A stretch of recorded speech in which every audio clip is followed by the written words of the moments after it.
I want to be in your chair somewhat one day on the broadcasting We side. can switch. So, Well, no, I can't switch because I would be yeah. terrible on the field.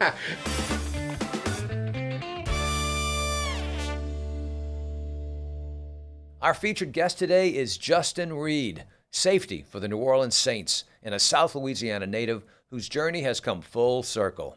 From Prairieville to the NFL, and now back home after a championship run with the Kansas City Chiefs.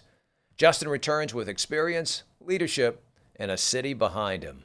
What does it mean to put on a Saints jersey and play in front of people who've watched your journey from like the very beginning? Yeah, it's insane because, when you end up going through your draft process and everything else, like you kind of in some ways forget like your childhood experience of like, oh, I always wanted to grow up and play for the Saints. Like when you get drafted, you're just, want to go somewhere that's good, that you'll have a chance to make an impact on that team and play well. And then when I was going through free agency a little over a year ago, and you had the opportunity that, hey, the Saints are knocking at the door, and then like it's nostalgic and those feelings of, you growing up watching the team, and man, I have so many uncles, aunts. I mean, a lot of the women in my family are bigger football fans than the men, and the men are big time football fans. You know what I mean? It's the same with my family. You know what I mean? Yeah. So it's like, yeah. So they bleed black and gold, and it was a cool experience. And I let them know that, hey, I'm thinking about signing with the Saints, and my group chat was blowing up. That'd be with crazy. everyone telling me to do it, and it's been a really, really cool experience to come full circle and be back in the And state you're that I home. grew up. Yeah. You remember the very first Saints game you attended? What was that like? Yeah, actually, the very first one, it was actually when my brother was playing for the 49ers. So that was maybe the one time that I actually wasn't supporting the Saints. It was the first time I was in the Superdome. You had to pull for family. Yeah, I had to pull for family. But were in you that sense. wearing black and gold? Really, at that time, I was really pulling for him. Were you know what I wearing mean? black and I would have gold? been fine if everyone else didn't do as well. I just wanted my brother to play well. But then, yeah, I mean, my family were big-time LSU fans, too. We went to a ton of LSU games. And I lived closer to Baton Rouge, so it was easier to get in and get out. We'll talk about Stanford in a little while, but I know that LSU is in the family history. Mm-hmm. You had a great run in the league already.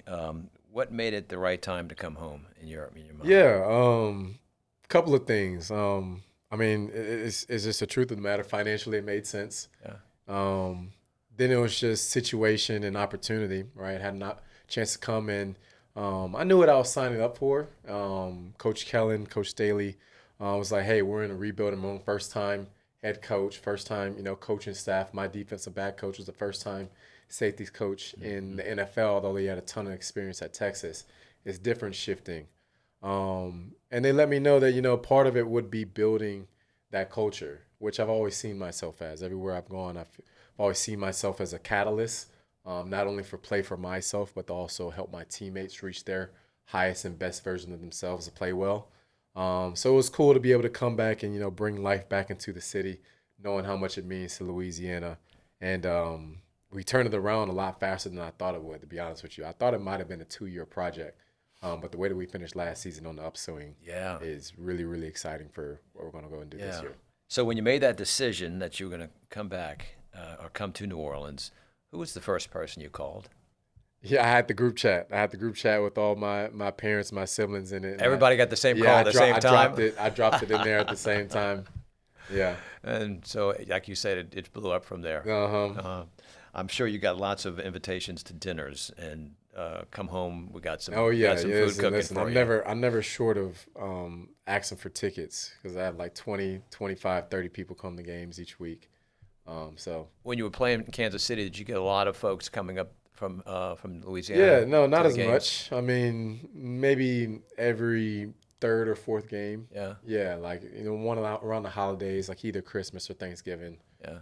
My family would come up and we'd make an experience out of it on one of those games. Some cold weather in Kansas City. Yeah, otherwise, I was still in my time in Kansas City was my 5th through my 7th seasons here in the league. So when I played for Houston, they came a lot more because it was just a little bit closer. I-10. Yeah, easy. Get on the road. Straight down. Get on the road. So you came from the Chiefs, and you came from that winning culture. What did you take? What lessons or habits did you bring into the Saints locker room? Yeah, a couple of things. One is, it's really not a talent thing in the NFL. Like the most talented teams, there's teams that I've played on teams that the roster was loaded. Like I tell people all the time, you know, the teams that I won Super Bowls with in Kansas City, although very talented, weren't actually the most talented rosters that I was on.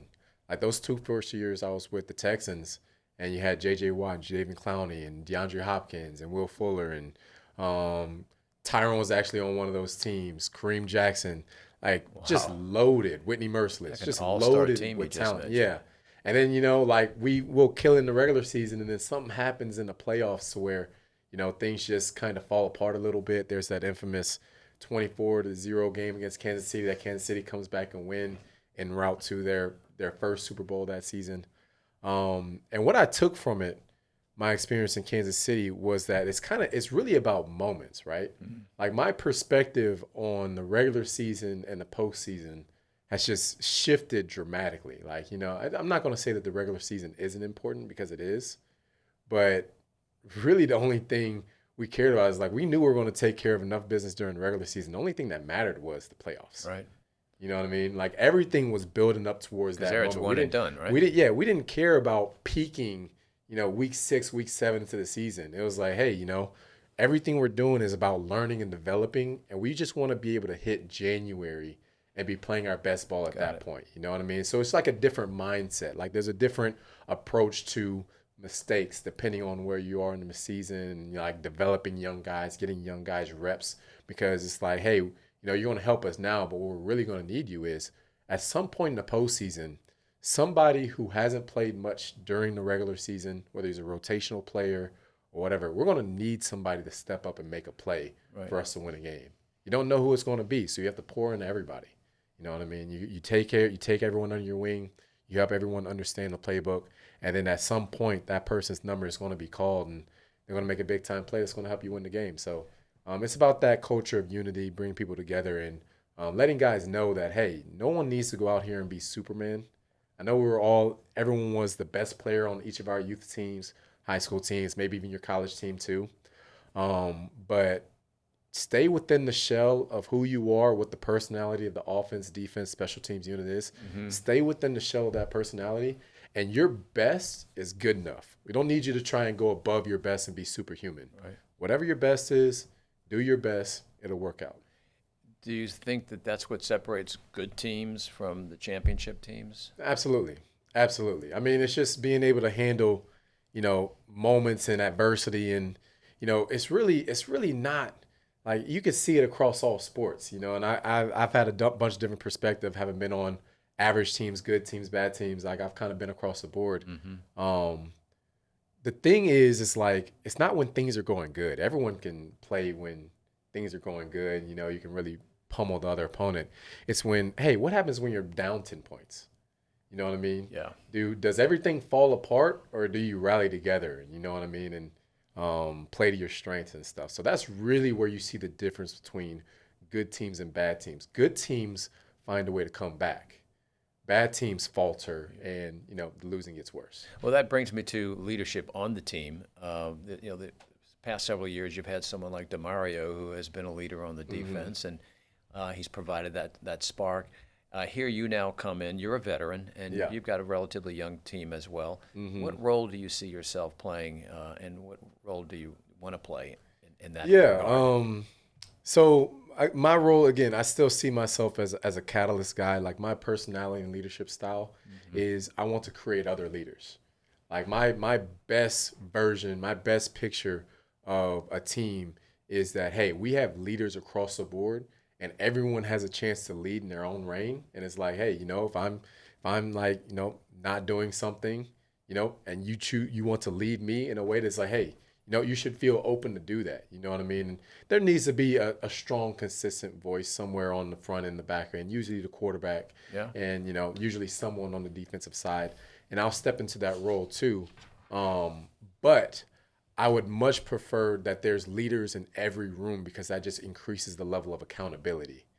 You know what I mean? And I can only be in the secondary room at one time. Like when we're in the defensive arena room, we can do that. But guys have their own individual meeting rooms, and there needs to be guys in each room that can take hold of that room and, get guys on the same page. And then those leaders in each room need to be able to get together and like have a consistent theme and message like, hey, this is what we're focused on today. Let's tie things together. I'm going to talk to who's leading the linebackers, talk to who's leading the defensive linemen. Hey, we need to tie all of our phases together and know that we're focusing on this week. And then, we kind of disseminate that into the rest of the team.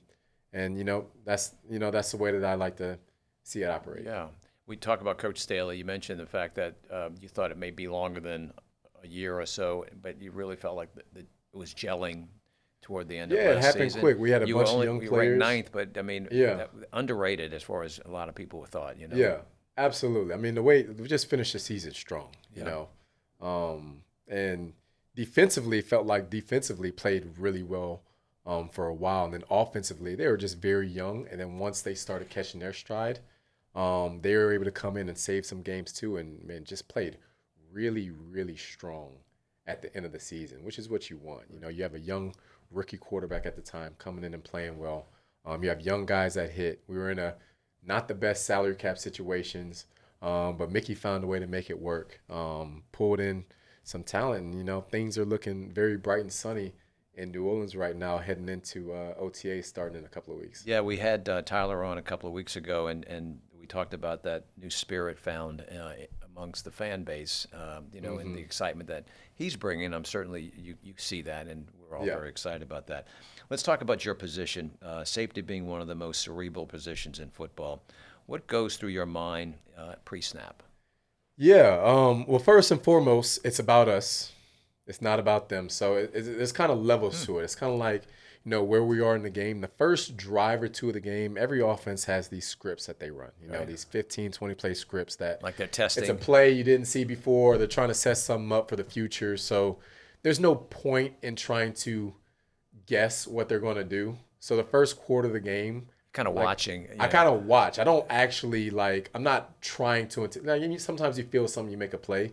But the first quarter of the game, I focus only on us and our responsibility. Like, get the defense to settle down. A lot of times guys need that first contact or whatever. So first quarter is all about, hey, making sure that guys are in the right alignment. We're communicated. Everybody's confident in what their responsibility is. There's no communication breakdowns, no busted plays, right? By the time you get to the second quarter, things start to settle down. Both teams, offense and defense, start getting into the rhythm of who they actually are, the plays that they normally run. So at that point, that's when the film study starts to kick in for me, right? And then you are able to start anticipating some plays. I recognize this formation. I recognize that motion. I know the play that's coming. And then you can start making some plays there. And then what really happens with a lot of defenses too is coordinators, and Staley does just such an awesome job with this too. We'll save some calls, and we'll be very intentional about not calling them in the first half, because we don't want to give the other team an opportunity to go in at halftime and talk about it. So you save plays until the second half, and then that's when you really try and create some maybe more aggressive splash plays and things like that. That's when you really start attacking. But the mindset early is, hey, focus on us. As you get comfortable, then it's still about us first, and then you can start watching and start looking at some of the tendencies that showed up.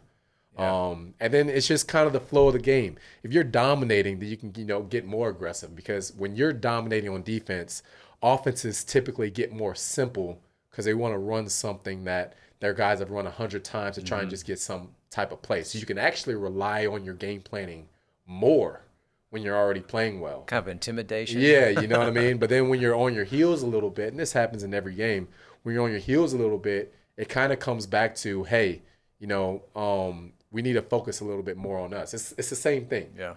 Make a play call that guys are comfortable with, focus a little bit more on us, and, limit the bleeding until you get to a position that you can start attacking again. Very good. Yeah. Talk about prep now going into getting ready for a training camp. What's the tempo now? What happens in the next couple of weeks, in May, June? What will you be doing? Yeah, so everything in training is always a wave. So you build the peak and then you bring it back down. So phase one, knowing that phase one is already purely conditioning. Right now it's just purely weight room stuff, straight line running, not really much cuts. Worst thing you do right now is roll an ankle. You don't want to show up to phase 1 with a pre-existing injury. You know what I mean? That's just Coach is going to scratch his head like, what? You know, and it happens, and that's fine. But it's just, you know, it's a ramp-up period. So, hey, we're ramping up. We want to ramp up to where we start getting to phase 2, that you're able to start. You're already in shape. You're able to move around. Worst thing you can do, and I tell the rookies this all the time, especially second-year players, guys that are going into their first offseason, not having somebody hold their hand. Number one thing you need to do when you show up is just be relatively in shape. You don't have to be in the best shape of your life, but don't come 10 pounds overweight. You know what I mean? Don't do that. Yeah. Don't be that guy. So show up somewhere relatively in weight. It's easy. You know, hit the gym 3 times a week. Do a little bit of light running, distance running. And then from there, it's all playbook. When you're young, you need a little bit more on-field reps and everything like that. But as you start getting older and, you know, you have a feel for what the speed of the NFL is and everything else, you really just need to understand conceptually what's happening, right? So OTAs, to me, is all about the mind more than anything. Like, hey, learn another – if you know your position so well, learn another position. You know what I mean? Just so you can start feeling how the picture works, because maybe there comes a point where you can see, and this is what I'm really good at. Sometimes I can see my teammate maybe make a mistake or him trying to make a play, but I also know what his responsibility is supposed to be, and I can kind of cover for him. You know what I mean? I can't abandon my responsibility doing it. You know, I had to learn that through or back in the huddle. Yeah, through experience or whatever. But yeah, like sometimes the offense might miss it, and I can go over and talk to him after the play and be like, hey, you know, on this play, you actually had this responsibility. That guy ran a 7 route. You're going to have to get that. You know what I mean? So that way the guy upstairs for them doesn't like try to run that play again and think that it'll be open. So, you know, so bring a little bit of that. And, you know, I just like to stay stimulated that way by learning a bunch of different positions. And I feel like you really learn when you're able to teach it. So for me, teaching other guys also helps me internalize it better for myself. Maybe there's a Coach Reid in our future. Maybe I'll stick a little bit more to the studio than no. You know, the coaches hours, bless them, man. They're in the building all day. I don't know how they do it. Well, you know, that building's beautiful. They've built that training facility out. I heard the new dining facility. Amazing. Yeah, they put fantastic. a ton of work and effort into that. Yeah, it's really nice. Benson did well. There's nothing like game day in the Superdome. Your first year back, anything last year that surprised you as playing as a Saint in the Caesar Superdome? Any memory that comes back? No, I mean first time breaking down the chant is a special one because I've always wanted to do that. Like always wanted to do that. So that was like a childhood. Okay, that box. Check the box. Like I always wanted to do that. Let's see, man. And then it's just the fan base is the fan base is crazy. Of course, the pick six. I mean, I just love the costumes, man, more than anything. There's nothing like it anywhere else in professional football. The whistle monster, the whistle people just show up. You know, the umbrellas going over, popcorn all over. Like it's actually a party. It really is. You know, and we have a bunch of festivals and everything else like this, but this is actually like a concert atmosphere when you go inside. Well, we talk about Sundays. Yeah. It's like going home. Everyone goes home, and we're all in the same neighborhood in the Caesar Superdome. Everyone is a brother. Everyone's a sister. So it's fantastic. All right, let's talk about your other interests beyond football: tech, finance, and education. You're a Stanford guy, so all that makes perfect sense, of course. Yeah. But you're a photographer, IndyCar, Pels games. Tell us about your photography. Yeah, you know, I just I like to have fun. Like I like to have fun. I like to have hobbies, and if I can merge my hobby along with sometimes raising money for my foundation, I do that a lot with golf. Like I love golf, so I do a fundraiser for golf for J. Reid and D Foundation. The photography, videography side. You give back, and we appreciate that. Yeah, absolutely. The photography, videography side, that just became another hobby. Something to keep me busy, and I want to be in your chair somewhat one day on the broadcasting side. We can switch. Well, no, I can't switch because I would be terrible on the field.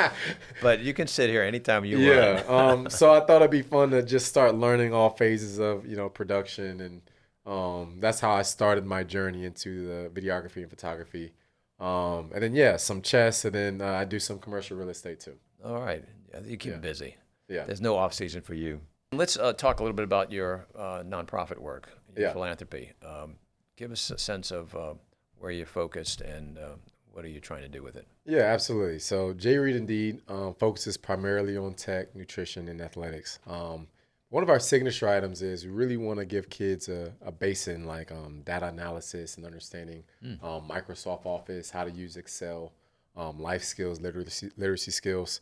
But it's kind of funny with the evolution of AI and everything. It's really changed the dynamics of how we're going about teaching and what our model is, because now it's become much more okay. You want to have a base understanding of how to use Excel, but you also like AI is just so powerful and being able to leverage that. And I talked to one of my Stanford professors who did computer science when I was there, Professor Christopher Gregg, and I asked for his input. And I said, hey, do you think that the landscape is changing and what we should be empowering these young students with? And he was like, yeah, I 100% agree with you. It's still a little bit having a base understanding, but so much more of it is being able to communicate with AI in a sophisticated fashion that you can just have it do it for you Right. so much faster.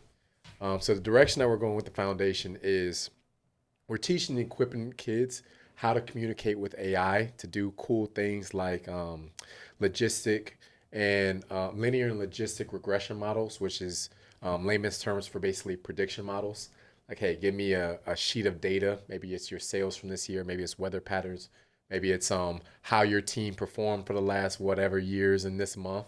And based on historical data, I can forecast what that's going to look like for you in the next year or whatever. So we're teaching our students how to do that. Just as one of many tools and leveraging AI to do it very quickly. And our ultimate goal is we want to pipeline our students directly into internships and externships. Difference in that vernacular being externships will actually pay our own students on behalf of the organization because we just want them in the building to get experience. So we have that educational component rolling right now. And you're focused on high school level? High school level, yeah.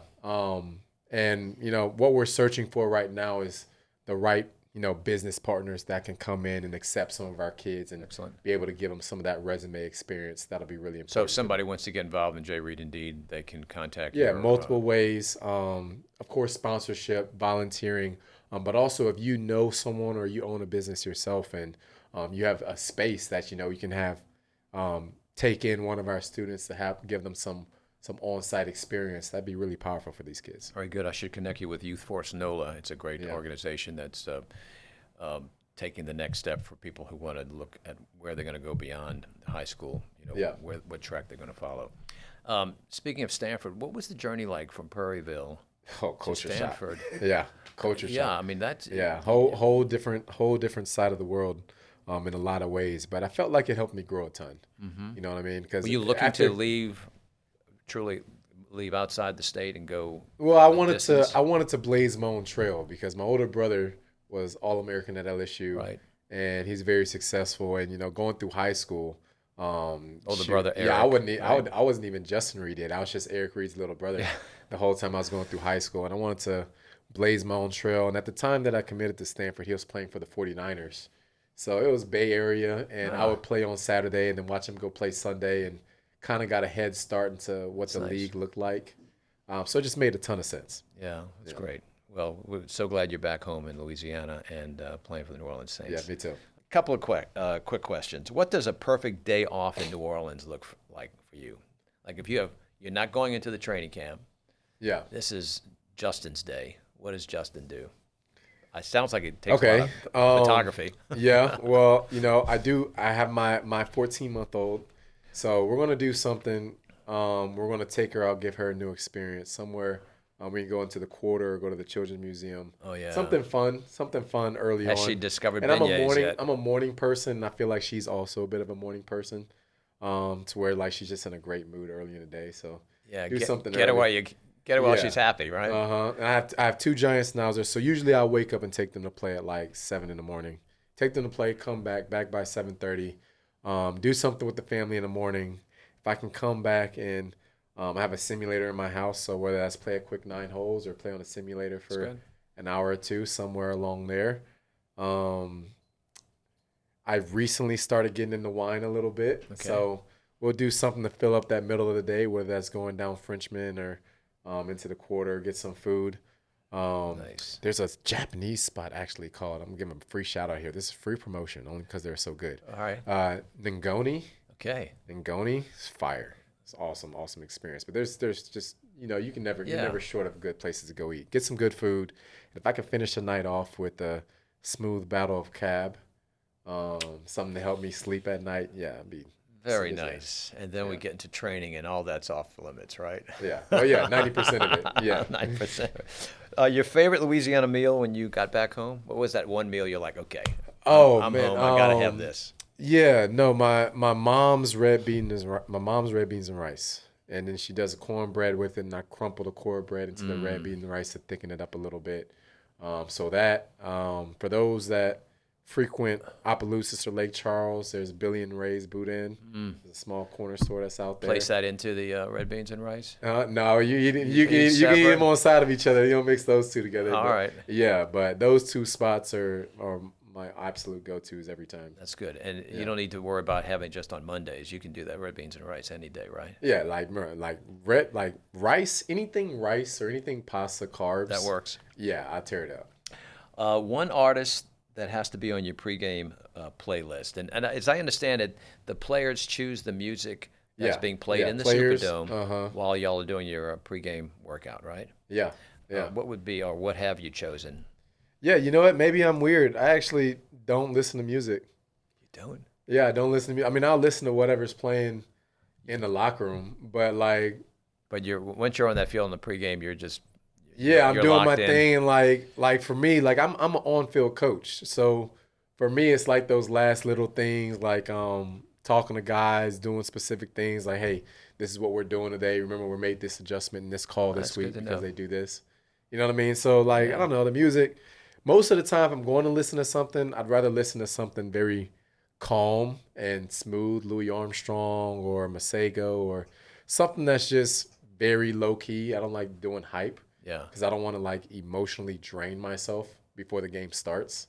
I'd rather do something calm, and I'm not one to be short of juice whenever the game actually starts. So at that point, you just, you flip that switch and turn into a different person and go out on the field. And, yeah. That's good to know. We get that question all the time, like, who chooses the music? And some of the let's see. have input there. Ugo Amadi did it a lot of the time last year. Juwan Johnson did it sometimes too, and every once in a while somebody else will hop on. They curate that music. Yeah. One word to describe the 2026 Saints season. Rising. All right. Oh, I like rising. That. Yeah, man. Excellent. It's building, and the sky is the limit. Amen. We are in the driver's seat, and we're going to control whatever we do this year. And we don't have to do much, man. It's like I said earlier. Like, we already have the talent and the pieces. We just got to be able to live up to our own expectations and play consistently. Oh, wow. I think you've kind of touched on that with this last question. What would it mean to you personally to win in New Orleans wearing the Saints uniform? Man, are you kidding me? Are you kidding me, bro? Listen. I still have a bunch of my friends have literal shrines of the first Super Bowl, like shrines in their house of that moment. And this is across the state. I mean, like, bro. Yeah. You want to see the entire city just elevate, and man, every festival, every moment. I feel like every person in here might be general to the city. Every player on the team. There's fan bases, and then you have the New Orleans fan base, and when New Orleans is winning, there's no better place on earth to be. Oh, yeah. The Sweet Monday we call them when we win on that Sunday. Yeah, man. Everyone's happy. Yeah. Oh, well, Justin, we deeply appreciate you stopping in today, and all the best this season. Absolutely. You're a great leader on the team, and a great season ahead. And look forward to having you come back and talking about the season. Absolutely. Appreciate Justin, you. Thank you, man. Hey, y'all, go ahead and hit that subscribe button on our YouTube channel and turn on your notifications. Please follow us. We've got new shows each and every week. And a very, very special thanks to all of our sponsors who are making this possible. Have a great day, and we'll see you next week.